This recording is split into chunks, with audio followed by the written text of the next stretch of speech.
অনেকদিন থেকে একটা কথা বলছিলাম যে প্রতিহিংসার রাজনীতি বন্ধ করতে হবে। আজকে যদি হিংসার চাষাবাদ হয়, প্রতিহিংসাকে লালন পালন করা হয়, তাহলে ভবিষ্যতে এই প্রতিহিংসার জেরটা বহুগুণ বাড়বে।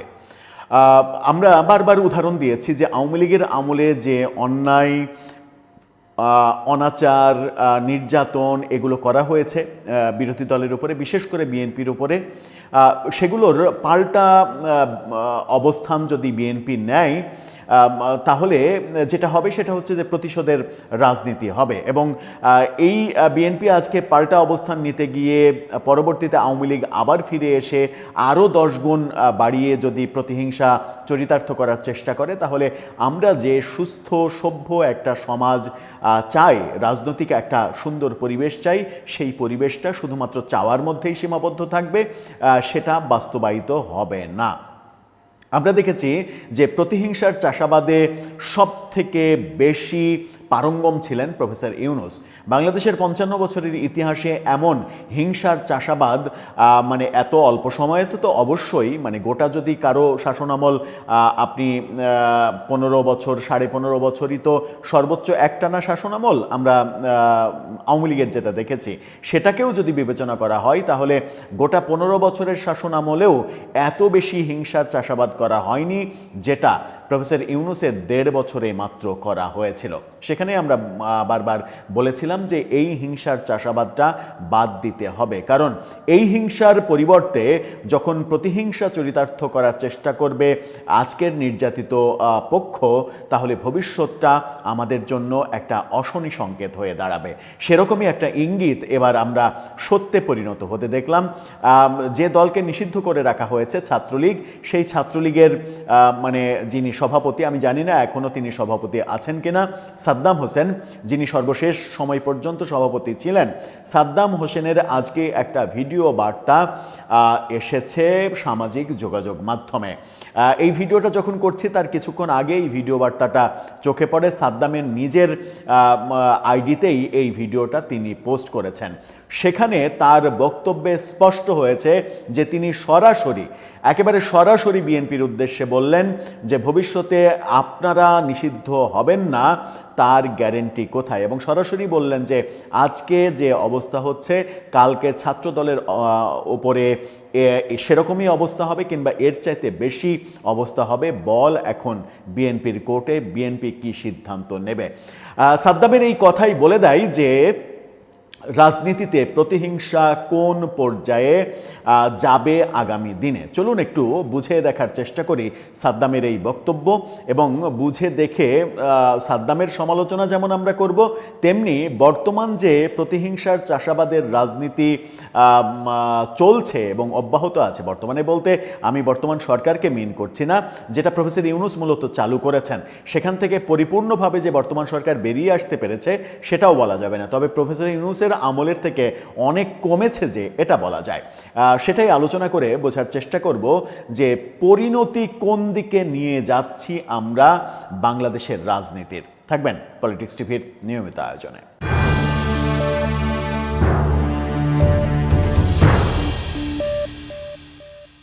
দর্শক, বলছিলাম প্রতিশোধ, প্রতিহিংসা, হিংসার চাষাবাদ, এ ওর কবর রচনা করবে, ও ওকে জেলে ভরবে, ও ওকে নিষিদ্ধ করবে, সে তাকে নির্যাতন করবে, এই যে রাজনীতির ধারা, এবং সেই ধারা থেকে প্রফেসর ইউনূস বেরিয়ে আসবেন সেই প্রত্যাশাটা আমাদের ছিল। বেরিয়ে এসে সৌহার্দ্যপূর্ণ একটা সুস্থ রাজনৈতিক মাঠ ক্ষেত্র তৈরি করবেন তিনি, সেই মানে অপশনটা তার হাতে ছিল, কিন্তু সেই অপশনটা তিনি কাজে না লাগিয়ে রিভার্স অপশনটা অর্থাৎ প্রতিহিংসার চাষাবাদের অপশনটা তিনি কাজে লাগিয়েছেন। একদিকে প্রতিহিংসা চরিতার্থ করেছেন, আরেকদিকে নিজের স্বার্থ চরিতার্থ করেছেন। রাষ্ট্রের মানে কোষাগার শূন্য করে তিনি নিজের আখের গুছিয়ে নিয়েছেন, এরকম অভিযোগ আমরা প্রায়শই শুনছি। চলে আসি সাদ্দাম হোসেনের এই ভিডিও বার্তায়। সম্ভবত 3 মিনিটের মতো, মানে 3-4 মিনিটের এই ভিডিও বার্তায় তিনি অনেকগুলো কথা বলেছেন। এই কথার মূল কথা, মোদ্দা কথা, সারমর্ম কথা হচ্ছে বিএনপিকে তিনি রীতিমতো ডিরেক্ট থ্রেট দিয়েছেন যে কালকে ছাত্রদল নিষিদ্ধ হবে, সেটা কেউ ঠেকাতে পারবে না। মানে সরাসরি এই কথা বলেননি, কিন্তু তার বক্তব্য সেটাই প্রমাণ করে। তিনি স্পেসিফিকলি কি বললেন? তিনি বলার চেষ্টা করলেন যে ছাত্রলীগের 15,000 নেতাকর্মীকে অলরেডি শাস্তির আওতায় আনা হয়েছে, এই তথ্য তিনি দিচ্ছেন। তিনি বলছেন যে লক্ষ লক্ষ মামলা হয়েছে ছাত্রলীগ আওয়ামী লীগের বিরুদ্ধে, কয়েক হাজার নেতাকর্মী জেলে রয়েছে, এই দাবি তিনি করছেন।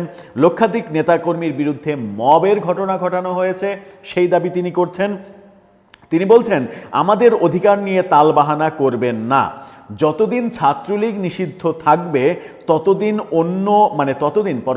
ততদিন অন্য কেউ যে নিষিদ্ধ থাকবে না তার গ্যারেন্টি কি?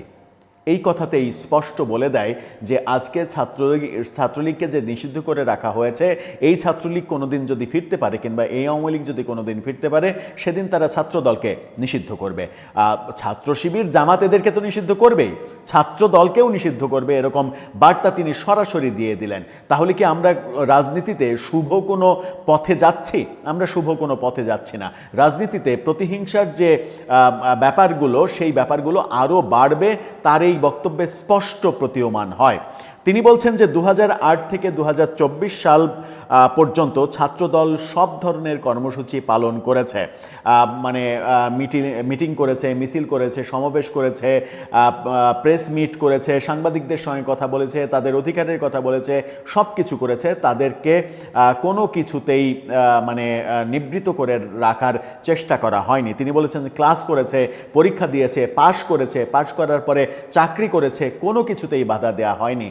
কিন্তু আজকে ছাত্রলীগের ওপরে মব করে, নির্যাতন করে, তাদেরকে মিছিল, মিটিং, সভা সমাবেশ এগুলো তো করতে দেয়া হচ্ছেই না। এমনকি বিশ্ববিদ্যালয়ে, কলেজে ক্লাস করতে দেয়া হচ্ছে না, পরীক্ষা দিতে দেয়া হচ্ছে না, ফলে তারা পাশ করার কোনো অ্যাবিলিটি তাদের নেই। তারপরে পাশের পরে চাকরির অবস্থা তো প্রশ্নই আসে না। এই বক্তব্যগুলো তিনি দিয়েছেন। তিনি খুবই স্মার্টলি যেটা বলতে চাইছেন সেটা হচ্ছে যে justice will be deliver accordingly. ভয়ঙ্কর সব কথা বলেছেন, কিন্তু এই ভয়ঙ্কর তার কথা শুনে আমি প্রচণ্ড উদ্বিগ্ন হয়েছে যে তিনি এই ভিডিও বার্তাটা মূলত একটা থ্রেট বার্তা হিসেবেই দিয়েছেন। সেটা ভালো হলো না মন্দ হলো সেটা পরে যাচ্ছি। তিনি বলছেন যে আমরা সামনের দিকে তাকাতে চাই, মানবিক বাংলাদেশ চাই, বাস্তবতা যেমন নির্ধারণ করবে, বাস্তবতাই সব কিছু নির্ধারণ করবে, এখনকার বাস্তবতা পরবর্তীতে নতুন বাস্তবতা তৈরি করবে, এই কথা বলছেন। এই বার্তার মাধ্যমে তিনি আবারও ওই থ্রেটটাই দিলেন যে এখন আপনি যেটা করবেন, পরবর্তীতে আগামীতে আপনার উপরে সেটাই করা হবে। তিনি বলছেন যে বল এখন বিএনপির কোর্টে, বিএনপিকে খেলতে হবে, বিএনপিকে সিদ্ধান্ত নিতে হবে যে তারা কোন পথে যাবে।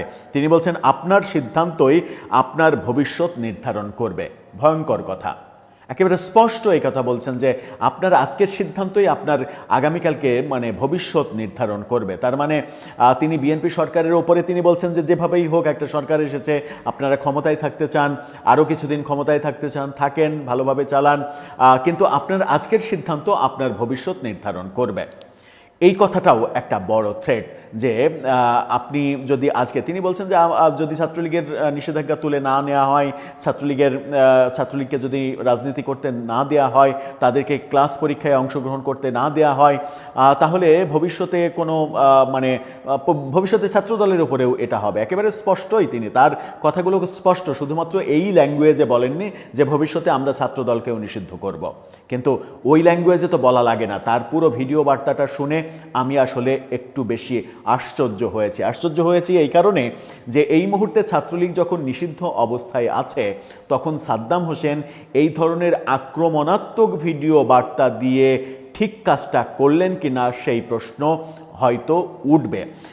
সেই প্রশ্ন আরও বেশি তার যারা শুভাকাঙ্ক্ষী তাদের তোলা উচিত যে এই মুহূর্তে সরকারের সঙ্গে সুসম্পর্ক তৈরি করা কিংবা ব্যাক এন্ডে এক ধরনের নেগোসিয়েশন করে রাজনীতিতে প্রত্যার্পণ করা, রাজনীতি করার অধিকার ফিরিয়ে নেওয়া, এগুলোর পথে যাওয়া উচিত ছিল, নাকি এই ধরনের আক্রমণাত্মক মেজাজে যাওয়াটাই তার ঠিক কর্ম হলো, যে আক্রমণাত্মক মেজাজে না গেলে সরকার ভয় পাবে না, সরকারকে যদি ভয় দেখানো না যায়, বাস্তবতা বোঝানো না যায়, তাহলে সরকার তাদের উপরে থেকে নিষেধাজ্ঞা তুলবে না।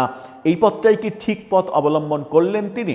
রাজনীতিতে কোন পথটা কখন ঠিক হয় সেটা বলা মুশকিল। কখনো নেগোসিয়েশনের পথ ঠিক হয়, কখনো আক্রমণাত্মক ভাষার পথ ঠিক হয়। এই ক্ষেত্রে রাজনীতিবিদরা, অর্থাৎ আওয়ামী লীগের রাজনীতিবিদরাই ঠিক করবেন যে তাদের এই পথটা ঠিক হলো নাকি ভুল হলো। এই যে ভিডিও বার্তাটা তিনি দিলেন, অর্থাৎ সরকারকে এক ধরনের থ্রেট দিয়ে ভিডিও বার্তা দিলেন এবং ভবিষ্যতে এই সরকারের ছাত্র সংগঠনের কি পরিণতি হবে সেটা মনে করিয়ে দিলেন, সেটাতে সরকার কি ভয় পেয়ে তাদের সিদ্ধান্ত পরিবর্তন করবে, নাকি এই ভিডিও বার্তা ছাত্রলীগকে আরও বেশি দুর্যোগের মধ্যে ফেলবে? এখন স্বরাষ্ট্রমন্ত্রী যদি ভাবেন, হ্যাঁ তুমি বেটা আমাকে থ্রেট দাও, আমি ক্ষমতায় আছি, তোমার থ্রেটে কি আমি কাঁপি, যাও আমার ইচ্ছা ছিল মানে 1 বছরের মধ্যে এটা করে ফেলবো, এখন করবোই না, 5 বছরই থাকবে আমার ক্ষমতার, 5 বছরই নিষেধাজ্ঞা থাকবে, যদি এরকম ভাবনা থাকে, মানে এরকম ভাবনার জন্ম হয়, এরকম মানে জিদের জন্ম হয়, তাহলে তো ছাত্রলীগের এই ভিডিও বার্তাটা জয়ের পরিবর্তে পরাজয়ের কারণও হতে পারে। আমি জানি না তাদের জন্য কোনটা ভালো, কোন সিদ্ধান্তটা ভালো, মানে তাদের মানে সরকারের সঙ্গে এক ধরনের নেগোসিয়েশন করা ভালো, নাকি আক্রমণাত্মক ঢঙে কথা বলাই ভালো। দর্শক, আপনার কাছে কি মনে হয়, সাদ্দামের এই ভিডিও বার্তাটা কি ঠিক হলো নাকি ভুল হলো? আপনার মতামত জানিয়ে লিখতে পারেন আমাদের কমেন্ট বক্সে।